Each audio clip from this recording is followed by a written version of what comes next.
the board members could be paid. And I want to say that is too large a bureaucracy to support. And you will recall that we passed in this Honourable House the National Economic and Social Council about 3 years ago. The question is then, Madam Speaker, what is the role of that council? Isn't that council available to give counsel to various boards, including the Tourism Authority Board? Why do they need to have a specific council to advise this board? In fact, I think that the council, frankly speaking, is redundant, and I also believe that it will be extremely costly to have that particular advisory council with an additional 22 members, in addition to the 11 who will serve on the board. Plus, you have to take into consideration that the board, Madam Speaker, would also have to set up the operational staff. You must have an operational office to deal with the administration of this particular authority. So, with the staff members, all of the directors and so on, plus this advisory council, I think it's too much. And I would ask that this matter be reviewed at the committee stage, Madam Speaker. Now, the other option that could have been looked at in terms of the creation of the Tourism Authority, whether or not it could not have been a totally private entity.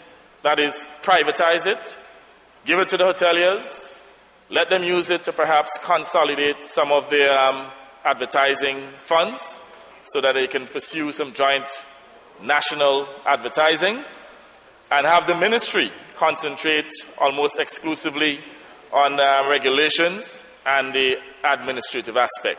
That is another way that you can look at this particular situation.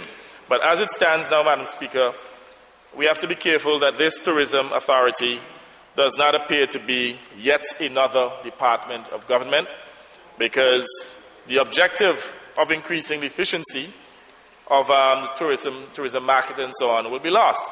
There's also another issue here, Madam Speaker, with all these various authorities that we're creating within the public sector.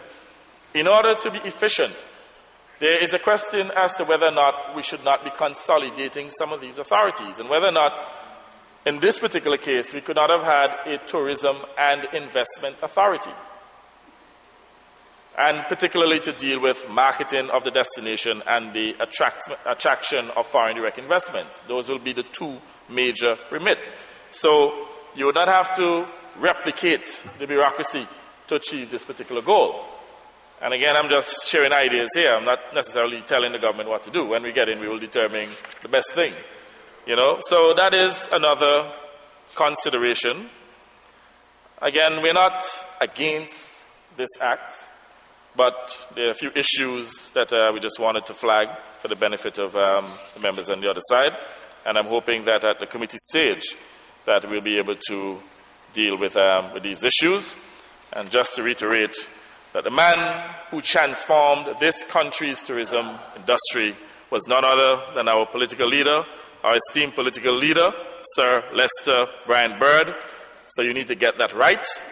And to say too that I do not even believe that the contributions of the member of St. John City East have quite equate those of other ministers of tourism, including Malwin Joseph, who was also responsible for building the tourism infrastructure in this country.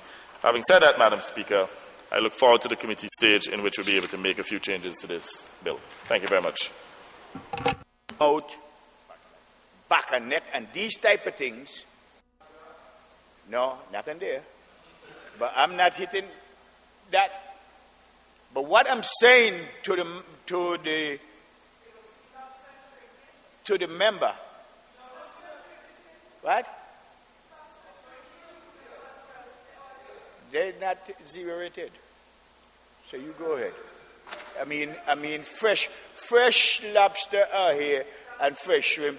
Yeah, but even though they're zero rated, what I'm saying, the basket of goods, lobster is not in the basket of goods. Understand? Lobster is not in the basket of goods.